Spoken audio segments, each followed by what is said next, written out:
Bismillahirrahmanirrahim. Assalamualaikum warahmatullahi wabarakatuh.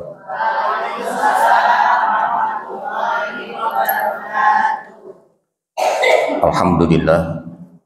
Wassalatu wassalamu ala rasulillah wa ala alihi wa ashabihi wa mawalah wa la hawla wa la quwwata illa billah, amma ba'd.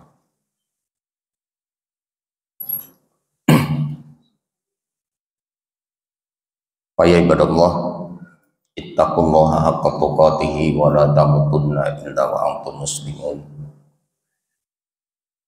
Wa qala Rasulullah sallallahu alaihi wasallam,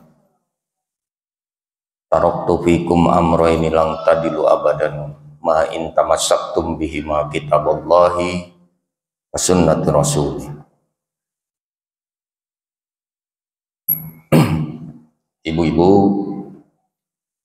jamaah pengajian Majelis Ta'lim Al-A'raf yang dimuliakan Allah Subhanahu wa Ta'ala, marilah kita sama-sama bersyukur, memanjatkan puji dan syukur kehadirat Allah Subhanahu wa Ta'ala yang telah melimpahkan begitu banyak nikmat. Allah telah melimpahkan kepada kita kesehatan dan kekuatan baik lahir maupun batin, dan alhamdulillah juga Allah masih meridhoi kita, mengizinkan kita untuk hadir di majelis ta'lim. Mudah-mudahan ini menjadi salah satu nilai ibadah bagi kita semua di sisi Allah Subhanahu wa Ta'ala. Amin. Ibu-ibu jamaah rahimakumullah, terlebih dahulu saya menyampaikan permohonan maaf ya. Bukan berarti saya mau menggurui, bukan berarti saya merasa lebih pintar dari ibu-ibu ya. Tadi disebutkan kajian kita hari ini adalah hadis. Ini sebenarnya berat ya untuk menyampaikan materi hadis nih, karena kita harus tahu ilmunya ya, harus tahu ilmunya. Dalam Islam ada ilmu yang disebut mustalahul hadis, ilmu yang mempelajari tentang bagaimana tata cara turunnya hadis, bagaimana aplikasi hadis itu di dalam kehidupan kita sehari-hari. Nah, ini berat ya. Banyak, bukan hanya beberapa, tapi banyak kitab yang membahas tentang itu. Namun bagi kita sekedar untuk mengetahui ya, sekedar untuk mengetahui dasar-dasar dari hadis itu seperti apa. Saya yakin ibu-ibu dari dulu, dari sejak kecil mungkin sering mendengar kata-kata hadis ya Bu ya.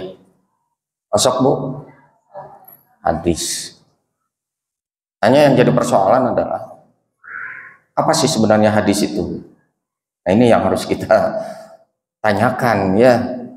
Sudah sekian lama, sekian banyak hadis kita dengar, kita mungkin baca dan lain sebagainya, tapi apa yang disebut dengan hadis itu? Ya. Kira-kira pendapat Ibu bagaimana Bu kalau saya tanya apa itu hadis? Pasti diawali dengan kata mikir dulu. Naon Bu hadisnya?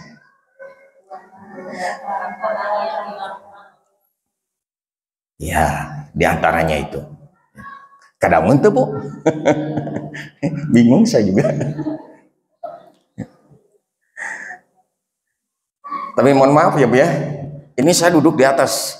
Sebenarnya buat saya sendiri kurang nyaman gitu kalau duduk di atas teh. Ini asa jadi naon we. Jadi artis. Saya pengennya kalau menjelaskan itu ada papan tulis, ada spidol. Jadi kalau ada istilah-istilah asing yang belum Ibu ketahui, itu saya tulis. Ya, Ibu mau saya diktekan satu hadis aja, saya diktekan, mau Bu? Bisa ente nulisnya kira-kira. Nah ini yang jadi persoalan ya. Sedangkan ajaran Islam itu diturunkan oleh Allah dalam bentuk bahasa Arab. Ibu paham tuh bahasa Arab? Eta geus teu nyaho bahasa Arab. Tidak disediakan fasilitas. Ya sudah. Bablas pantes lamun urang mah barho nya punya. Tahu barho, Bu? Barho teh tina bahasa Arab, Bu. Aduh, ibu-ibu. Oke. Itu teh kode, Bu, supaya disediakan. Alhamdulillah. Ya, bingung saya tuh tadi nanyakan ke Marbot ya, ke Pak Yudi, ada papan tulis? Ada. Spidolna nggak ada. Rek nulis pakai naon atuh? Ada, alhamdulillah. Tuh, nya. Di dia di anu kira-kira kasorot ku eta di mana? Di dinya we atos, Bu. Bilih kahalangan di dinya mah. Nuhun. Ibu katinggalin teu cek abdi ge di dieu, Ibu. Yos kayak ku abdi we lah. Yos, Bu. Tos. Mohon sumun. Numah we abdi mah tadi ge nyari yos ka Pak Agus, ka pengurus teh. Bisa mah ulah make mimbar lah saya mah. Ini asli jadi naon kita mau mimbar. Oke. Baik, ibu-ibu sekalian yang dirahmati Allah Subhanahu wa taala. Ini yang pernah saya baca, saya pelajari tentang hadis ya.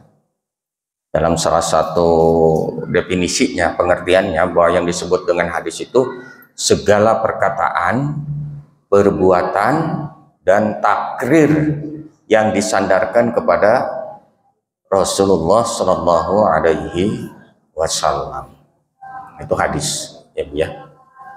Jadi perbuatan, perkataan, dan takrir. Takrir itu ketetapan yang disandarkan kepada Rasulullah Shallallahu Alaihi Wasallam. Nah, kenapa disandarkan kepada Rasulullah? Kenapa tidak kepada yang lain? Bolehkah atau bisakah saya mengeluarkan hadis? Bisa nggak kira-kira? Ibu mengeluarkan hadis. Bisa nggak? Lalu yang disebut hadis itu apa? Nah, punten ya, upami teka kamera wayahna.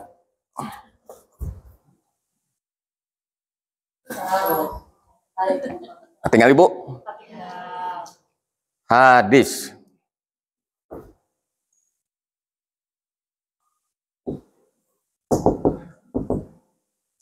Gundul wayanya. Badai dijabrigan. Gundulan. Hadis. Hadis. Tah, ieu teh asal kecapna teh tina hadasa.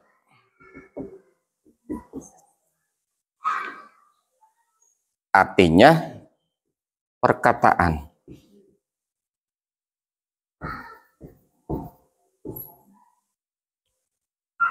Ya kira-kira tiasa digeser entenya.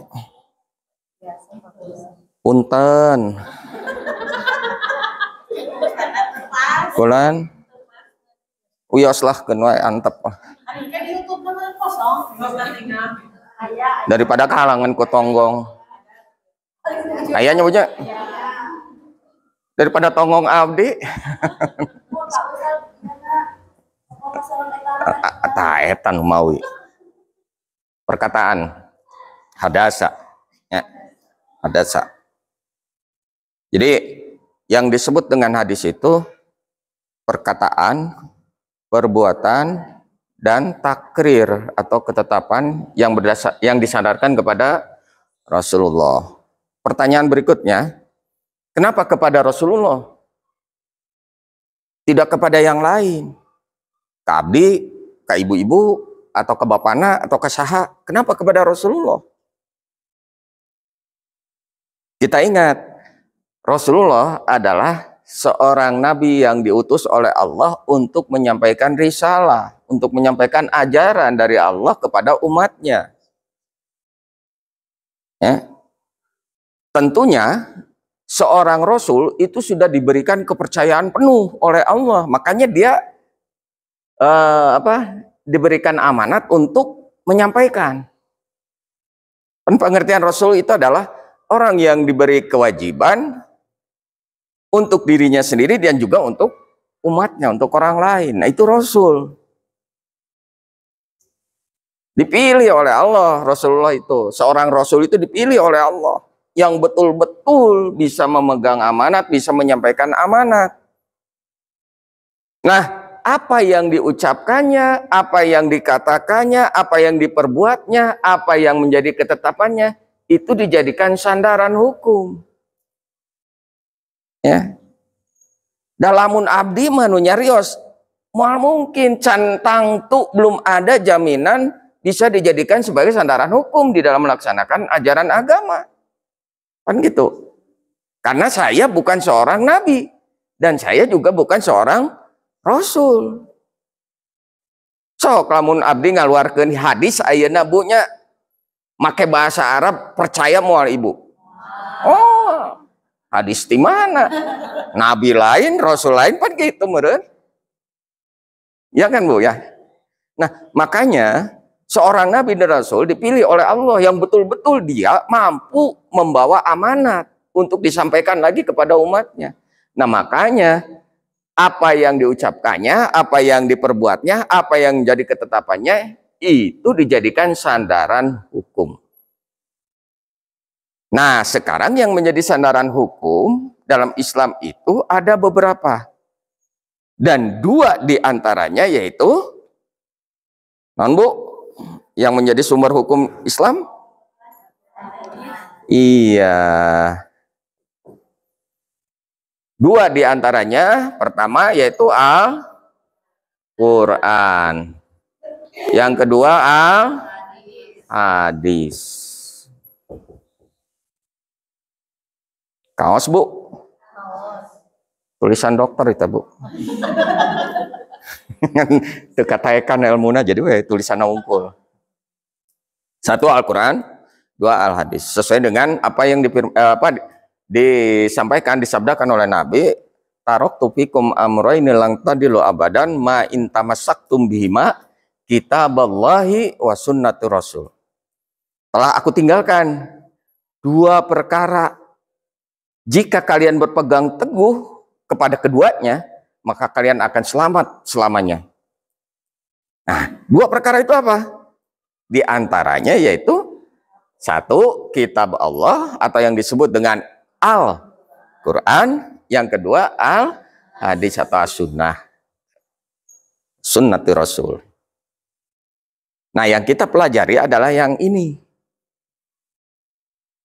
Al-Hadis. Apa yang menjadi ucapan, apa yang menjadi perbuatan, apa yang menjadi takrir, ketetapan yang disandarkan oleh Rasulullah, disandarkan kepada Rasulullah Shallallahu Alaihi Wasallam. Itu baru disebut hadis. Nah, sekarang apa bedanya dengan as-sunnah? Ayo terang Bu. As-sunnah pernah dengar? Sunnah Nabi? Oh, sering, pasti sering. Hadis oke terang. Nah, sekarang sunnah itu apa? Sebenarnya mirip-mirip antara as-sunnah dengan al-hadis. Kenapa? Karena kedua-duanya disandarkan kepada Rasulullah. Baik itu perbuatannya, perkataannya, takrirnya, sifat-sifatnya, dan lain sebagainya. Apa yang diajarkan oleh Rasulullah itu adalah sunnah. Sedangkan hadis mah kabarnya yang sampai kepada kita. Nabi pernah sholat. Para sahabat bertanya. Pada awal-awal Nabi melaksanakan sholat, para sahabat bertanya, apa yang kau lakukan ya Rasulullah? Kata para sahabat. Terus dijelaskan oleh Nabi, sholat. Lalu sholat itu seperti apa ya Rasulullah? Bagaimana cara saya melaksanakan sholat? Cek Rasulullah, "Shallu kama ra'aitumuni usolli." Sholatlah kamu seperti apa yang aku lakukan dalam sholat. Cek Nabi. Nah, itu adalah hadis. Dan hadis itu sampai kepada kita sekarang. Disampaikan oleh perawi ya, yang meriwayatkan. Mimiti nati Rasulullah, terus kasaha, terus kasaha, terus kasaha, terus. Mungkin ada sekian orang, sekian puluh orang yang meriwayatkan, atau mungkin ratusan orang yang meriwayatkan sampai kepada kita sekarang. Akhirnya saya bisa menyampaikan kepada ibu-ibu, "Shallu kama ra'aitumuni usolli." Tata sana cek abdi bu, cek Rasulullah ngan pada abdi mah hanya menyambung lidah saja. Dan sumber nama ti Rasulullah sadayana oke. Nah, pada saat itu Rasulullah melaksanakan sholat, Allahu Akbar, Allahu Akbar, ruku, sami Allahu, dan lain sebagainya sampai kepada salam. Nah, perbuatan yang dilakukan oleh Rasulullah memberikan contoh kepada para sahabat dan lain sebagainya itu adalah sunnah. Sunnah. Ajaran yang diajarkan oleh Rasulullah. Jadi Rasulullah ketika mengajarkan kepada para sahabat pada waktu itu ya, pada zamannya, itu bukan hanya sekedar diomongkan saja. Dengan sahabat diomongkan, ibu kudu kieu, bapak kudu kieu, henteu. Di samping dengan perkataannya, beliau juga melakukan. Bahkan banyak dari hal-hal yang belum diketahui oleh para sahabat, beliau lakukan. Sehingga para sahabat penasaran, bertanya kepada Rasulullah, "Ya Rasulullah, engkau telah melakukan apa?" Cek Rasulullah, "Yuk, kumaha carana tah kieu?" Diajarkan. Baru. Beda jeung urang nyebutnya mengajarkan ka barudak urang kumaha. Paling gitu tah, bari tunjuk urang mah. Betul tidak? Neng geura salat atuh. Neng geura kita mah baru sebatas perkataan. Ya, baru sebatas lisan. Tapi begitu kita ngomong bari prak urang salat, Allahu Akbar. Diturutanlah ke barudak. Sama anak-anak kita diikuti. Ya. Nah, itu sebenarnya sesungguhnya pendidikan yang sebenarnya seperti itu, Bu. Bukan hanya ngomong. Bukan hanya nyuruh, merintah atau apa, tapi dengan mempraktekkan langsung. Tanpa ngomong pun Rasulullah mah itu sedang mengajarkan kepada umatnya, kepada para sahabat. Teu ngomong oge Rasulullah mah jadi satu buah ketetapan. Teu ngomong oge. Jadilah hadis yang diajarkan oleh Rasulullah. Padahal teu ngomong. Makanya di sana bukan hanya perkataan, tapi perkataan, perbuatan, dan takrir atau ketetapan. Jadi bukan hanya sekedar lisan. Nah, itu yang disebut dengan hadis. Ibu ya, paham tuh Bu? Atos paham? Ya, atos hari tos paham. Wih, pan tos paham. Oh, teh acan. Ya, orang lanjutkan. Terus satu ya. Jadi yang disebut dengan hadis tadi apa? Perkataan, perbuatan, dan takrir yang disandarkan kepada Rasulullah. Jangan disandarkan kepada yang lain selain Rasulullah untuk hadis. Lamun Al-Quran jangan disandarkan kepada yang lain selain kepada Allah. Tanya punya. Tapi nanti dalam tingkatan berikutnya ada yang disebut dengan ijma, ada yang disebut dengan ijtihad. Nah, itu dilakukan oleh para ulama, para sahabat dulu ya. Sehingga menjadi sebuah ketetapan. Apa yang belum ditetapkan oleh Rasulullah dan muncul di kemudian hari, para sahabat itu melakukan, menetapkan sebuah hukum dengan cara apa? Merenung, mempelajari dulu. Rasulullah sudah tidak ada, sehingga mereka bingung, ini bagaimana cara menetapkan. Akhirnya mereka melakukan ijma, kesepakatan, melakukan ijtihad, mencari hukum dengan pendekatan-pendekatan tertentu, misalnya dengan melihat kepada Al-Quran, melihat kepada hadis Nabi yang sebenarnya. Tuh, lahir ijtihad. Nah, itu dilakukan oleh para ulama. Di zaman sekarang mungkin tidak ada ijtihad. Para ulama mungkin tidak. Bisa saja. Bisa saja para ulama melakukan menetapkan sebuah hukum ya yang di zaman dulu belum ada. Contoh, Bu. Contohnya ya. Naik pesawat terbang hukumnya non, Bu? Ibu sok naik pesawat? Paingan tentu nggak jawab.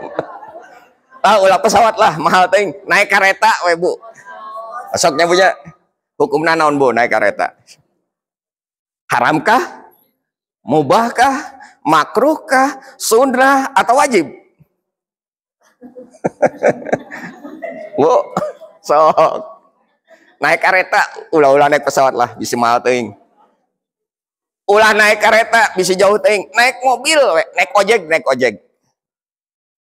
Hukumnya non? Mubah? Kenapa mubah, Bu? Adakah yang sia-sia dengan naik ojek? Ayah, aduh, aing mah hanjakal naik ojek sia-sia. Nyalamun ku dibawa kabur ku tukang ojek baru ya. Nah, sekarang kalau kita mau menentukan hukumnya apa, kan itu harus disandarkan kepada Al-Quran dan hadis. Nah, sekarang kita harus berpikir zaman dulu geus aya teu ojek.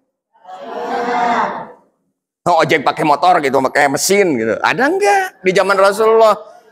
Enggak ada. Kok mau pesawat menurutnya punya? Can aya kareta, can aya mobil, can aya tong boronuk itu sapeda we can aya. Nu aya naon? Onta atau kuda. Tak kudu nama lamun orang mengacu kepada ini apa yang diajarkan Rasulullah, kudu nama ayeuna ge naik kuda, Bu. Heukeun we ada onta mah di urang mah jauh di Arab. Naik kuda we di urang, kudu nama eta. Anu sesuai dengan apa yang diajarkan oleh Rasulullah. Naik kuda. Padahal Rasulullah mah mengajarkan kepada kita tiga ya, Bu ya. Dalam mendidik anak itu yang paling baik pendidikan untuk anak, satu berkuda, Bu. Naik kuda. Kedua memanah. Ketiga berenang. Tak eta, Bu. Kudu nama eta. Jadi orang lamun ka mana-mana, Ibu, bade ka pasar, bade ka Borma, bade ka mana kudu nama naik kuda. Lamun hayang disebut nyunah. Dan sunnah Rasulullah gitu. Tapi kan tidak demikian ya, Bu ya. Zaman kiwari atau kaborma naik kuda, meureun disengsirikeun. Teu kabayang parkir di mana tukang parkir. Ya rek disimpen di mana kuda cenah ya. Aduh. Teu kabayangnya bunya lamun zaman kiwari model kitu. Matak tah para ulama melakukan penelitian supaya muncul sebuah hukum yang baru. Jadi jangan sampai kita sautik-sautik bid'ah, sautik-sautik bid'ah. Bid'ah teh naon? Teu diajarkeun ku Rasulullah. Hari kaditu ka dia naik motor daek. Eta nu sok nyebutkeun bid'ah teh sok naik motor kaditu ka dia teh. Padahal zaman Nabi mah betul tidak itu? Nah ini, jadi logikanya kemana tuh ya? Kudu nama gitu, naik mobil bid'ah. Di zaman Rasul. Tapi kan tidak demikian ya, Bu ya. Makanya muncul hukum-hukum baru hasil ijtihad para ulama. Para ulama mencari hukum. Bolehkah kita mengikuti ijtihad para ulama? Boleh, selama tidak menyimpang. Selama tidak menyimpang dari ajaran yang sebenarnya. Karena memang disesuaikan dengan kondisi ya. Daina lamun anggar orang kudu mempertahankan apa yang diajarkan Rasulullah di zaman kiwari hese, Bu. So, zaman Rasulullah mah parake gamis, Bu. Baju terusan. Laki awewe teh sarua. Parake gamis, perempuannya agak tertutup dan lain sebagainya. Sok zaman kiwari, Bu. Ada yang model gitu. Nah, diurang. susah ya. Tapi bukan berarti kita menyepelekan apa yang diajarkan oleh Rasulullah, tidak ya, karena kita juga ada hukumnya. Biarkan para ulama yang bertanggung jawab karena mereka yang mengeluarkan hukum. Itu fatwa ulama. Cek ulama kia, hayulah orang ngikuti aja selama itu tidak menyimpang dari ajaran yang sebenarnya. Itu. Misalnya kia, naik sepeda itu tidak ada larangan, naik motor tidak ada larangan, naik mobil tidak ada larangan. Kenapa? Kunaon teu dilarang? Sesuai dengan kebutuhan, Bu. Sesuai dengan kebutuhan. Da enak kudu ngahaja-haja neangan kuda mah hese, Bu. Kacilirin naik kuda. Jauh makanya. Dulu di zaman Nabi dari Mekah ke Madinah naik onta, Bu. Dari Mekah ke Madinah itu kurang lebih 450 km. Ayo nama meren ti Bandung ke Semarang meren. Ayo nama geus aya tol. Sekian jam nepi. Baheula mah tuh 450 km naik kuda atau naik onta berapa hari, berapa malam baru nyampe. Baru ya tengah poe ereng-erengan ada padang pasir, Bu. Urang mah enak di Indonesia menyebutnya geus aya mobil, geus aya kareta, jaba ieu, loba tatangkalan, aya tol deui. Wah, sudah difasilitasi kita sekarang mah enak. Tapi bukan berarti kita menyia-nyiakan apa yang diajarkan oleh Rasulullah. Nah, itu sebagai contoh saja, Bu ya. Hanya sebagai contoh bahwa apa yang menjadi perkataan, apa yang menjadi perbuatan dan ketetapan atau takrir yang disandarkan kepada Nabi Muhammad SAW atau kepada Rasulullah itu disebut hadis. Ya. Paham, Bu? Kartos? Ya, kurang lajengkeun.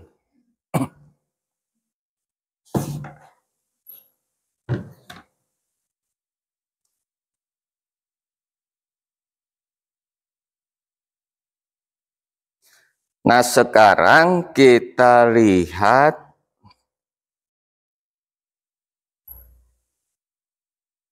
macam-macam hadis. Ya, Bu ya.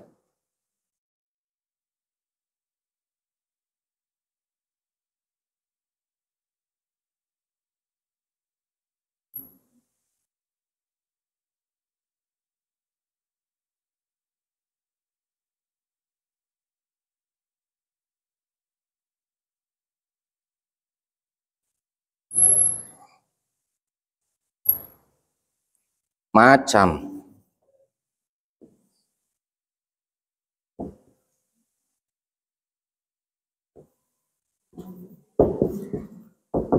Hiji dilihat dari tingkatan hadis ya, tingkat keaslian hadis.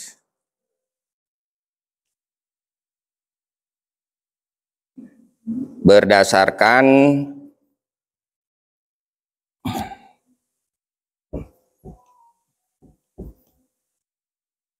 tingkat keaslian hadis.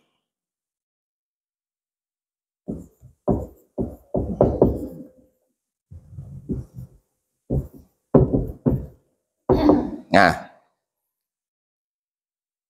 yang pertama ada yang disebut hadis sahih. Hadis sahih. Hadis sahih.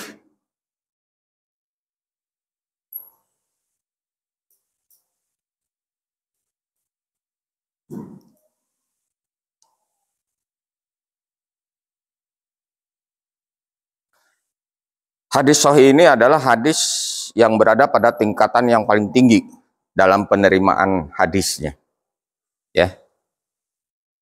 Jadi sebelum kepada tingkatan-tingkatan yang lainnya, hadis sahih ini berada pada tingkatan yang paling tinggi dalam penerimaan hadisnya.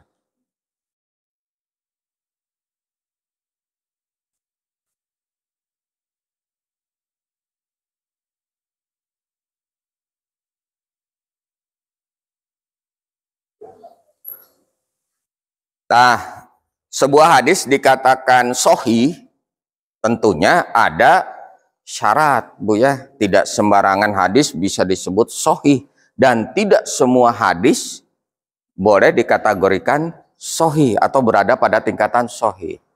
Nah, lalu apa syaratnya supaya hadis itu bisa dikatakan sahih atau hadis yang kita terima dari para periwayat disebut sahih? Nah, syaratnya pertama tentunya sanadnya bersambung. Sanadnya bersambung, nggak sanadnya non?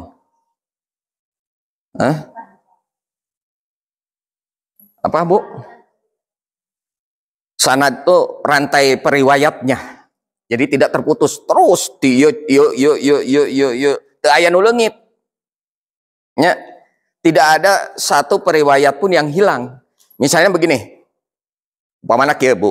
Contoh gampang kieu. Abdi nyarios A. Didugikan ka Bu Nopi A. Cek Bu Nopi ka Bu Mira A keneh. Terus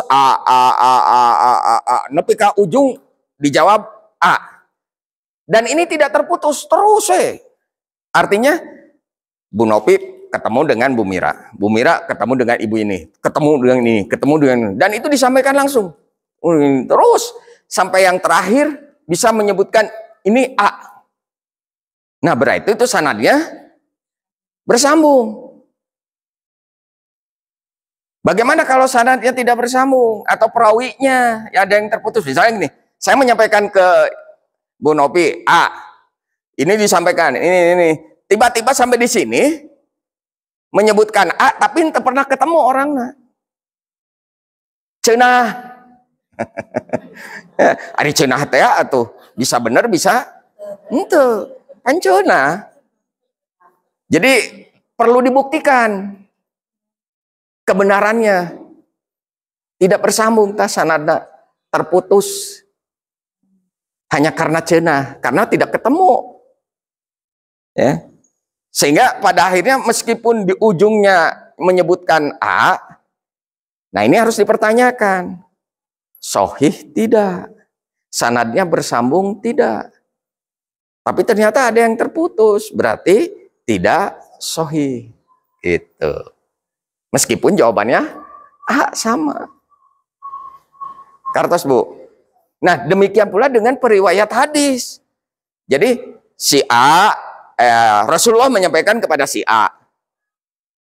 Ya, karena ketemu langsung. Bahkan si A ini menyaksikan Rasulullah, mendengarkan Rasulullah, dan mengikuti apa yang menjadi ketetapan Rasulullah. Si A ini. Nah, ketika Rasulullah wafat, si A menyampaikan kepada si B. Dan antara A dan B itu ketemu langsung. Ya, cek Rasulullah kudu kieu. Saya mendengar sami tu Rasulullah, cek si A. Saya mendengar apa yang Rasulullah menyampaikan. Kola ini. Cek si B kasih C, ketemu lagi. Ya. Si B menyampaikan lagi, sami tu Rasulullah, dengan menyebutkan periwayatnya.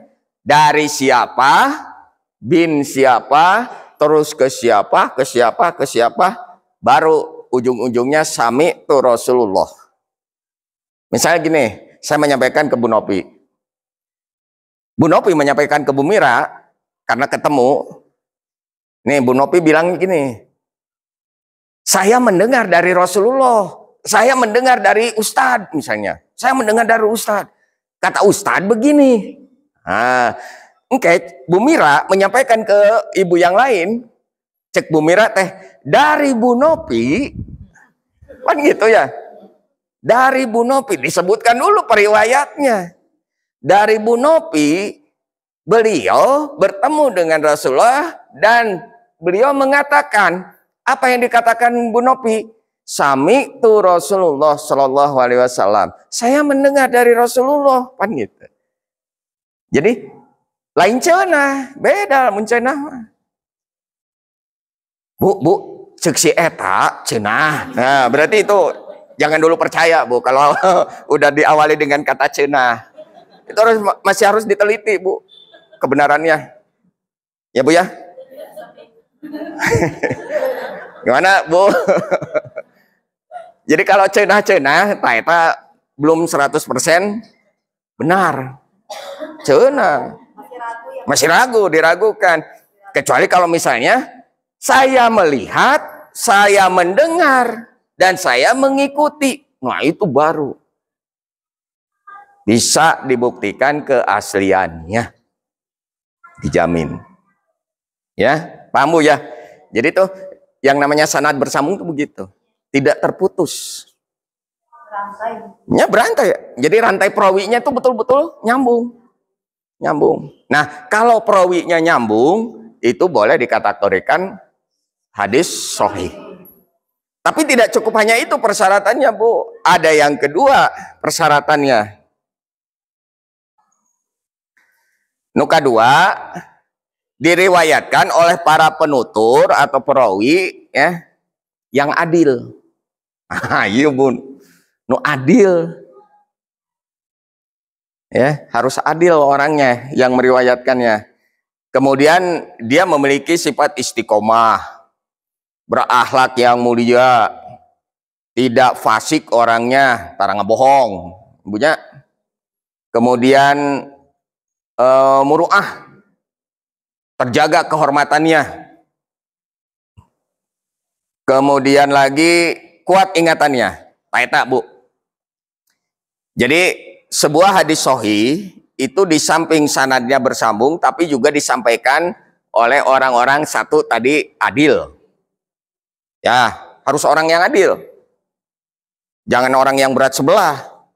Bisa jadi nanti kalau misalnya yang menyampaikan orang berat sebelah, gara-gara ada hubungan kekeluargaan, jadi menyampaikannya sesuai dengan kebutuhan keluarganya. Itu yang terjadi sekarang, Bu. Betul tidak? Di dunia politik sekarang kan gitu, Bu. Mengpeng, gitunya. Mengpeng kolot orang ayah di dia, nah, orang terojol supaya bisa sama-sama begitu. Akhirnya kacau tah Indonesia. Iya, iya. Yakin sih. Itu harus diteliti dulu, Bu. Jangan bilang iya ya. Kudu adil, nyebutnya ulah sampai berat sebelah. Kalau berat sebelah nanti apa yang disampaikannya tidak sesuai. Deng. Kemudian dia istiqomah. Apa istiqomah itu? Teguh. Ya, Bu ya. Tetap pada pendiriannya. Ulah mencelak-mencelek, ulah dipengaruhan. Ibu, minum arak itu halal atau haram? Haram, cek Ibu. Cek Nabi oge haram. Kan gitu nyebutnya. Dengan tegasnya Ibu, haram. Golosor 1 juta. Haram. 1 juta. 2 juta. Haram kene. 10 juta. Rada kenor seeutik tah. Haram. Rada haram. 1 miliar. Bisa berubah itu nanti. Itu tidak istiqomah namanya. Orang yang semacam itu. Kalau ada orang yang menyampaikan hadisnya, orangnya seperti itu, jangan dipercaya. Non sabab nak. Bisa jadi apa yang disampaikannya tidak valid, tidak sesuai. Karena dipengaruhi oleh hal-hal yang sifatnya duniawi. Jadi kudu istiqomah teh bener gitu, teguh pendirian. Rek sabar miliar oge tetap haram. Ulah jadi halam. Ujung-ujungnya jadi halal. Nah, itu ya bahaya itu orang yang semacam itu. Nah sekarang banyak yang model gitu, Bu. Iya wae. Ngaminkan ya. Oh, na TV-nya. Ya. Syarat berikutnya dia harus berakhlak mulia si perawi ini ya. Berakhlak mulia. Jadi terpuji akhlakna teh teu aya cawadeun kita tah cek bahasa Jerman mah. Teu aya cawadeun. Jadi tidak pernah dia diomongkan kejelekannya. Kenapa? Karena dia punya akhlak yang bagus, yang mulia. Apa yang dibicarakan oleh orang lain itu selalu kemuliaannya. Ya minimal jika Kanjeng Nabi lah gitu tah. Ngan hese di teangan wayah kieu mah kitunya jika Kanjeng Nabi teh. Emang susah ya. Dicari orang seperti Rasulullah Shallallahu Alaihi Wasallam dengan gaji sekian miliar, nggak ada, Bu. Susah nyarinya. Wah, hese nyebutnya. Terjaga kehormatannya atau muruah. Kehormatannya. Artinya ya dalam pandangan siapapun dia akan nilai baik ya. Dia tidak pernah berbuat maksiat, muruah.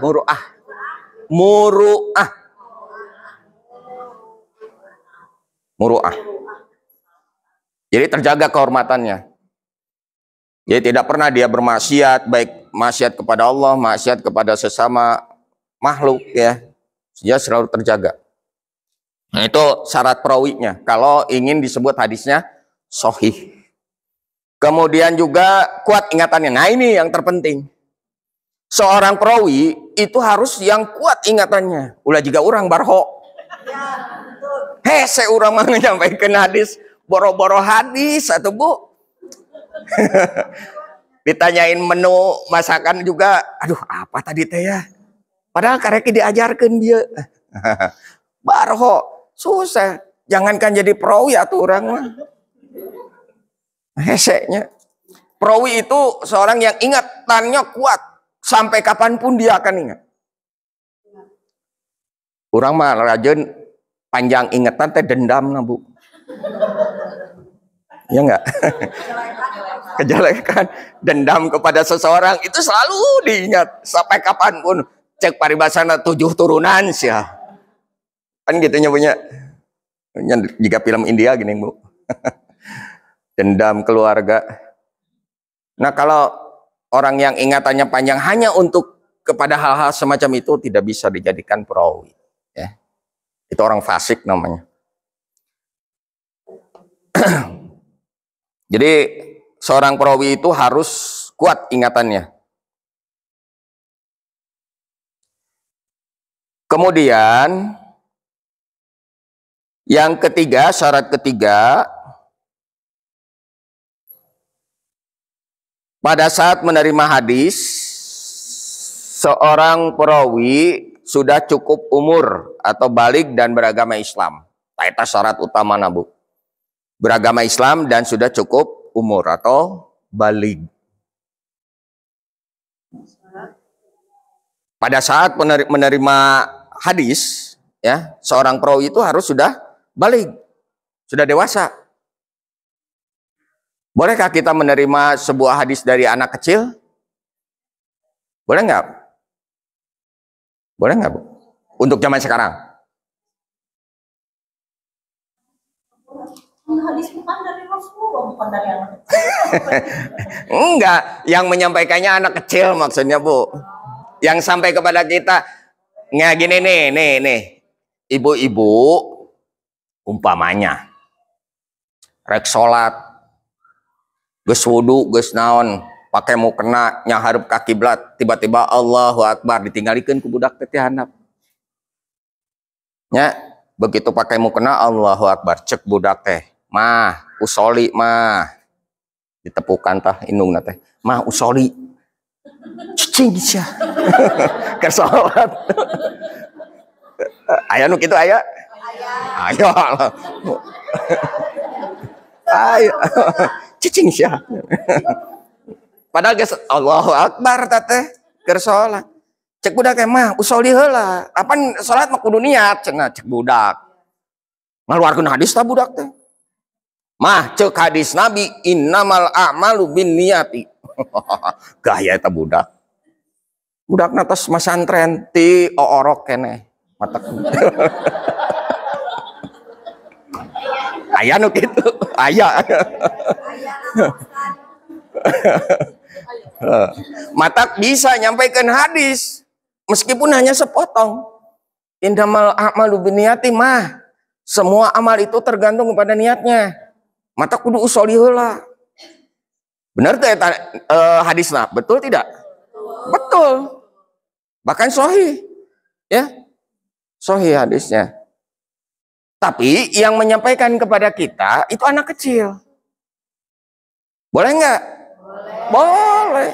Boleh. Karena tingkatan hadisnya sudah diketahui, keaslian hadisnya sudah teruji, kebenarannya sudah teruji. Anak kecil mah hanya menyampaikan saja. Kenapa kita harus menolak? Undur makola wala tandun mankola. Tingali anu diucapkeunana, ulah ningali saha nu nyampaikeunana. Pan filosofi Sunda mah kieu Bu. Najan kaluar tina bujur hayam ari endog mah dipulung. Ada mal diantep atuh diambil. Dipulung. Tuh nih jika taya bahasa deui.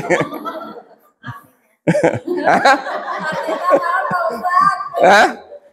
Tina.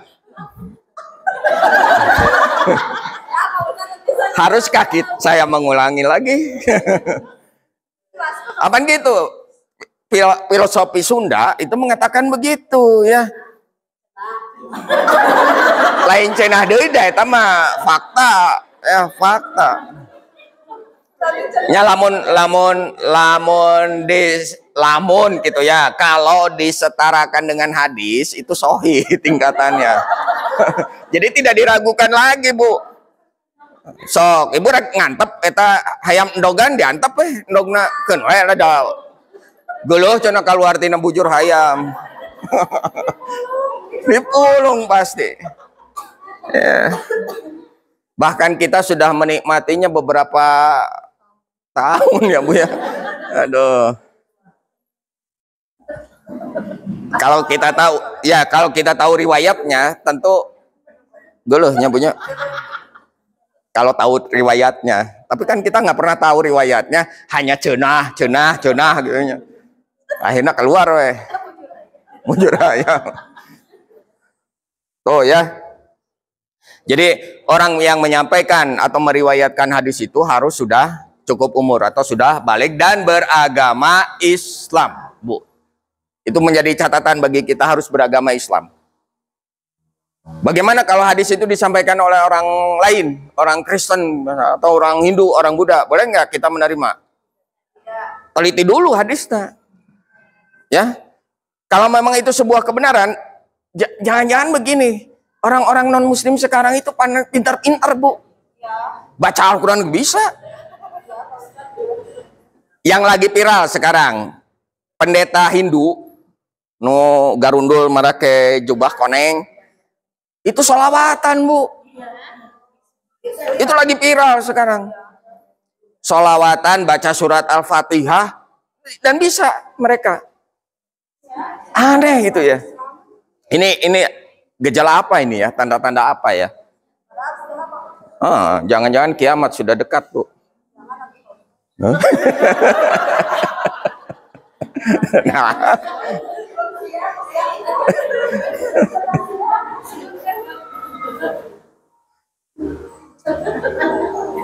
Kiamat sudah dekat. Ini ada sebuah ini Bu, kejadian ya.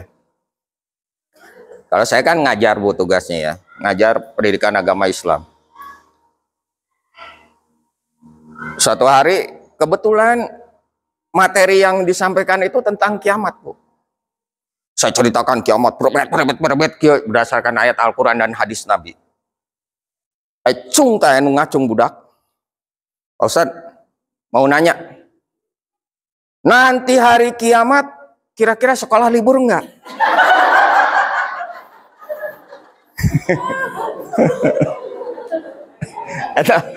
Ditanya gitu ngahulang abdi, ngante eleh geleng da guru mah kudu matekar nyabunya, kudu leuwih pinter tibatan murid. Kebetulan kan waktu itu corona Bu. Kata saya, "Moal pre daring." Ente prengan daring sekolahna. Tuh nikat cidat-cidat teuing.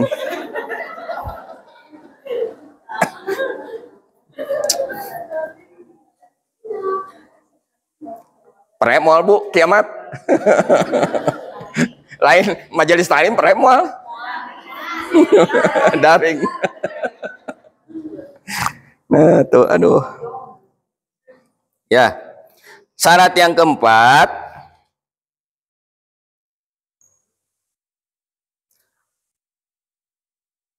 matan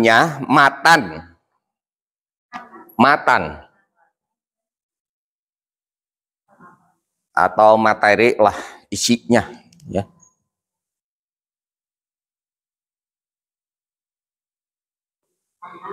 Lain mantan Bu, beda. Matan, tidak bertentangan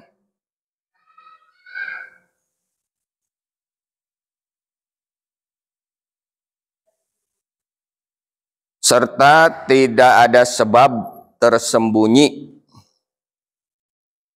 Tidak bertentangan serta tidak ada sebab tersembunyi.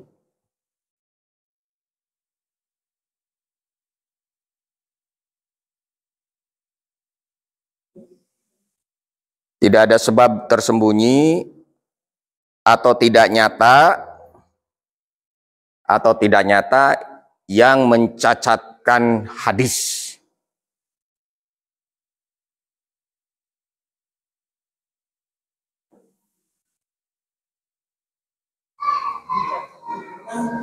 Yang mencacatkan hadis.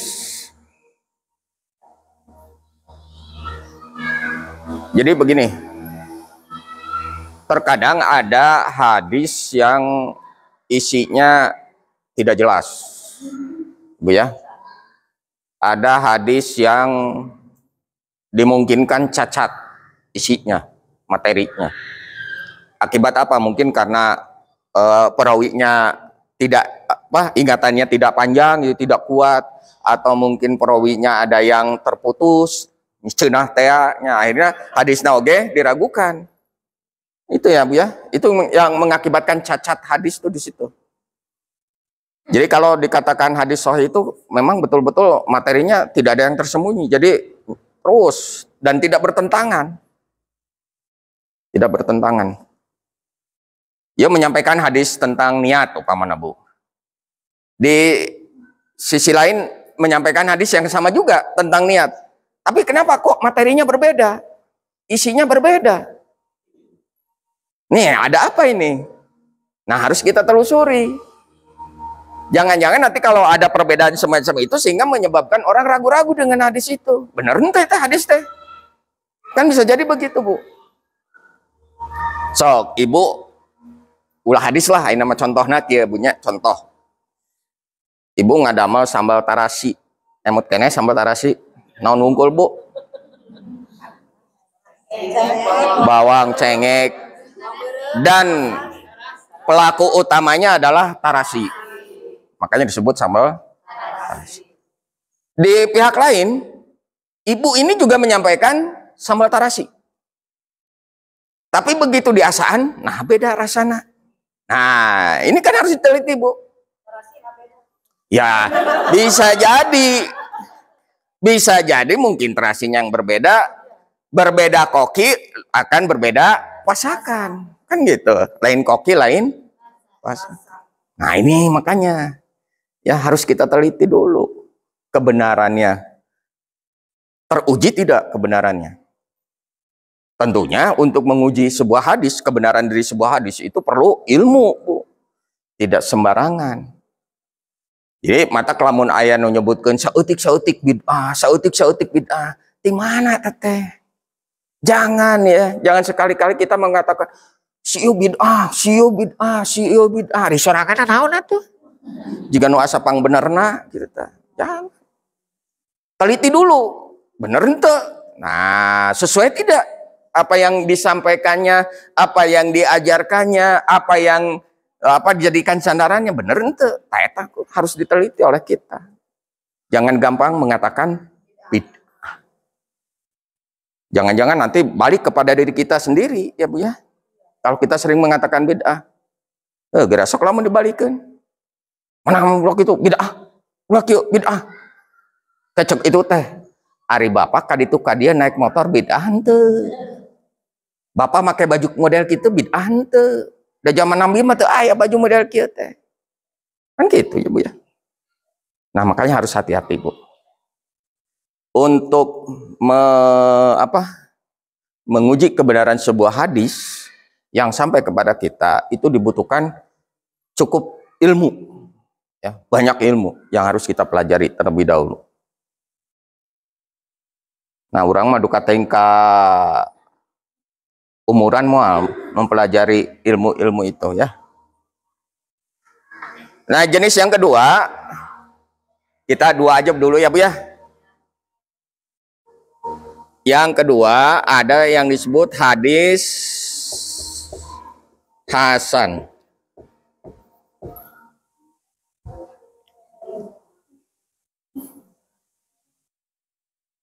Sebenarnya ada 4 Bu ya. Dilihat dari tingkatan keaslian dari hadis. 1 hadis sahih, 2 hadis hasan, 3 hadis doib, 4 hadis maudhu. Nanti yang disebut hadis sahih ada lagi ini. Hadis hasan ini. Ya. Ya kita pelajari 2 dulu lah. Sebagai dasar. Nah, yang disebut hadis hasan teh naon? Jika sebuah hadis sanadnya bersambung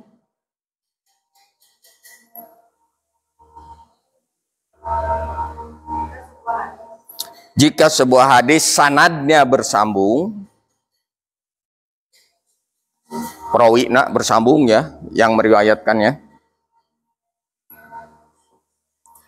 Tetapi ada sedikit kelemahan. Ada sedikit kelemahan pada rawi-rawinya.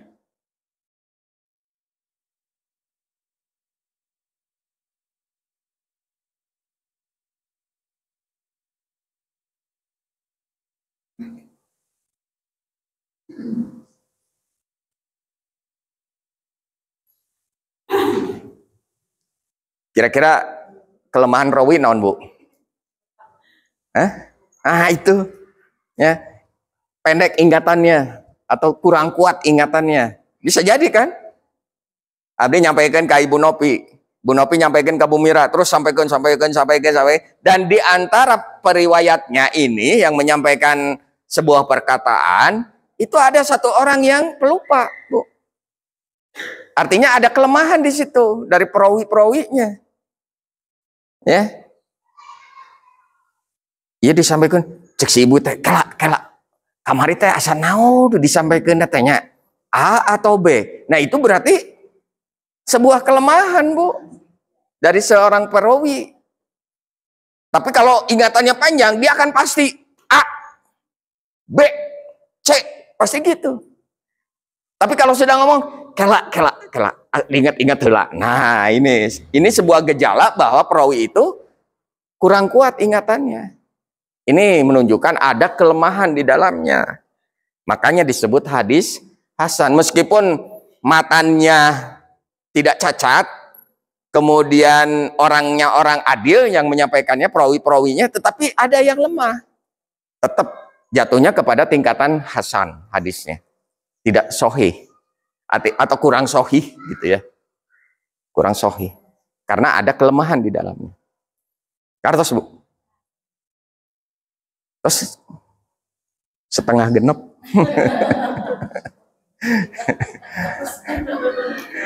Badai ditambih.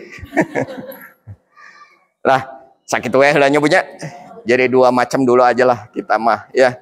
Sebagai dasar pengetahuan kita dalam mempelajari hadis. Sekali lagi saya sampaikan bahwa untuk mempelajari hadis ini perlu ilmu pendukungnya, Bu.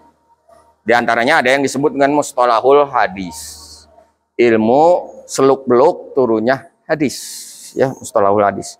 Bagaimana kita mengetahui hadis itu ini, bagaimana kita mengetahui hadis ini. Nah, itu dipelajari dalam mustalahul hadis.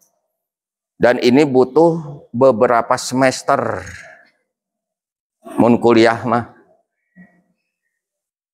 Ibu badai sabaraha semester?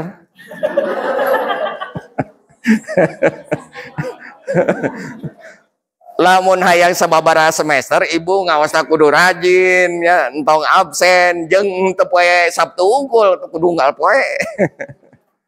Ya, oke lah. Barangkali itu saja Bu ya untuk sore hari ini. Saya cukupkan sekian ya. Mudah-mudahan apa yang sudah saya sampaikan meskipun sedikit ada manfaatnya, ada gunanya untuk ibu-ibu semua. Sebelum diakhiri, barangkali ada yang mau ditanyakan? Enggak? Kulan. Mangga. Waduh. Keluar atuh. Ada dari zaman nabinya. Ya. Tahlilan. Mohon. Terus lamun teu aya badai sebutkeun bid'ah. Ada yang bilang itu bid'ah. Siap. Kita jangan dalam menetapkan sebuah hadis atau ajaran dari Rasulullah ya, jangan hanya tok kepada apa yang pernah diucapkan, apa yang pernah diperbuat, apa yang sudah ketetapan Nabi, tapi kan ada ijtihad para ulama, ada ijma, kesepakatan bersama, Bu. Nah itu yang jadi sandaran kita. Sementara memang di zaman Nabi tidak ada tahlilan. Makanya orang kalau bersandar ke situ, ya udah tahlilan bid'ah. Cenah. Bid'ah. Kalau hanya sandarannya ke situ. Tapi yang jadi hukum Islam kan tidak sampai di situ. Ya?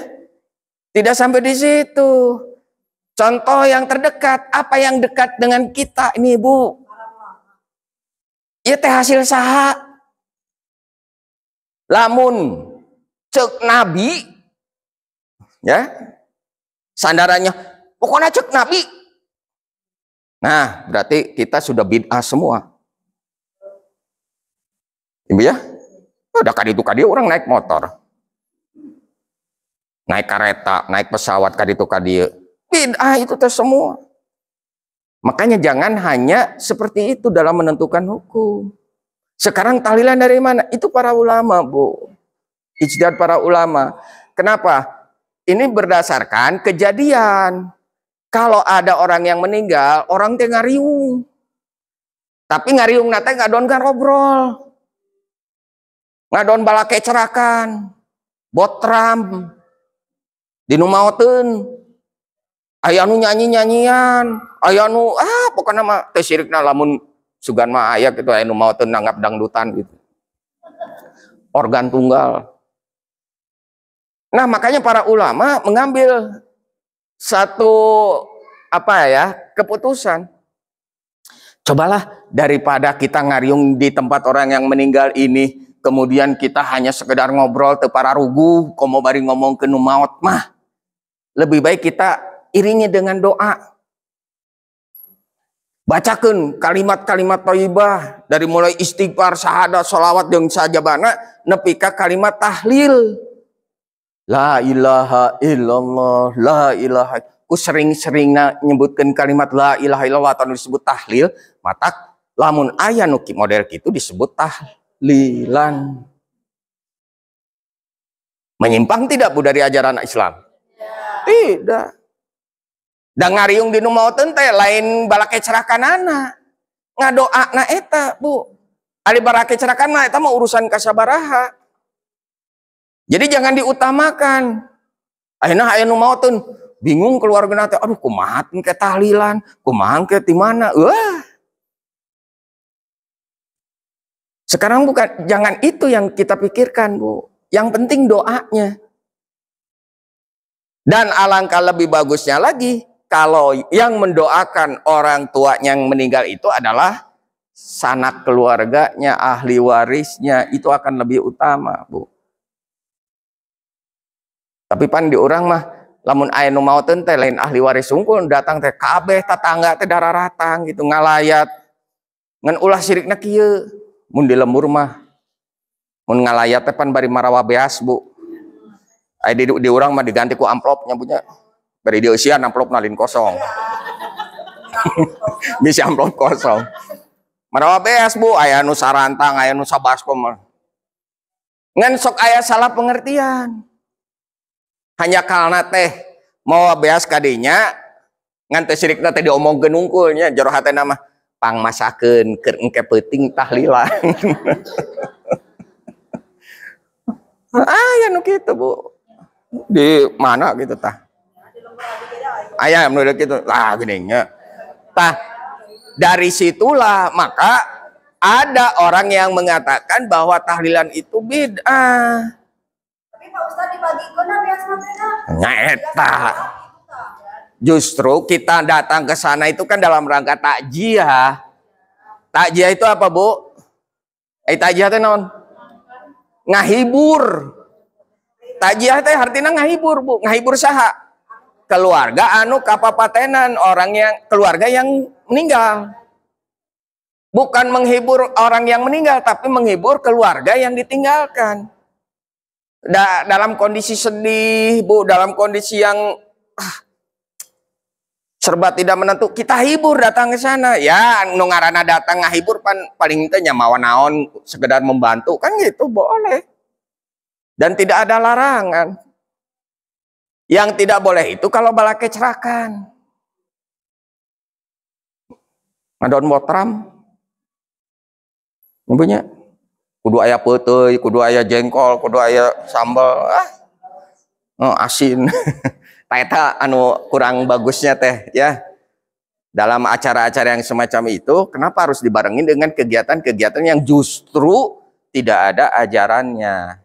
Nah itu yang nggak boleh. Lain tahlilanan anu bid'ah lain. Tahlilanan mah meunang. Tah eta. Kalau hanya sekedar cai-cai we mah nya wajar ada urang teh tos ya capek bunya hausnya. Bere we cai cukup. Dan orang yang tahlilan jangan menunggu, Bu. Nungguan ke besek. Cari cing malah disuruh balik. Ya, ada yang begitu. Ya inilah. Jadi itu ya. Wallahu alam. Mudah-mudahan ya ibu-ibu bisa paham dan puas ya. Terus Bu, adik atas mangga urang sami ngadoa. Mudah-mudahan pangaosan urang dina sonten ieu pengajian kita di sore hari ini ada manfaatnya untuk kita semua. Innallaha wa malaikatahu yusholluna 'alan nabi ya ayyuhalladzina amanu shallu 'alaihi wa sallimu taslima. Allahumma shalli wa sallim ala sayyidina Muhammad wa ala alihi wa ashabihi ajmain. Amin ya Allah ya rabbal alamin. Alhamdulillahirabbil alamin hamdan syakirin hamdan na'imin hamdan yuwafi ni'amahu wa yukafi majidah. Ya Rabbana lakal hamdu kama yanbaghi li jalali wajhika wa 'azimi sultanik. Allahumma shalli ala sayyidina Muhammad wa ala ali sayyidina Muhammad. Allahumma ighfir lil muslimina wal muslimat wal mu'minina wal mu'minat al ahya'i minhum wal amwat. Rabbana ighfir lana wa li ikhwanina alladziina sabaquna bil iman wa la taj'al fi qulubina ghillan lil ladzina amanu rabbana innaka ra'ufur rahim. Rabbana hab lana min azwajina wa dzurriyyatina qurrata a'yun waj'alna lil muttaqina imama. Allahumma inna nas'aluka ridhaka wal jannah wa na'udzubika min sakhatika wan nar. Allahumma inna nas'aluka ilman nafi'an wa amalan shalihan mutaqabbalan wa rizqan halalan thayyiban wa syan bi rahmatika ya arhamar rahimin. Rabbana la tuzigh qulubana ba'da idh hadaitana wa hab lana min ladunka rahmatan innaka antal wahhab. Rabbana atina fid dunya hasanah wa fil akhirati hasanah wa qina adzabannar. Wa sallallahu ala sayyidina Muhammad wa ala alihi wa ashabihi ajmain. Subhana rabbika rabbil izzati amma yasifun wa salamun alal mursalin walhamdulillahi rabbil alamin. Sakitun kapiatur kirang langkung nanyun kandiapunten billahi taufiq wal hidayah. Assalamualaikum warahmatullahi wabarakatuh. Waalaikumsalam warahmatullahi wabarakatuh.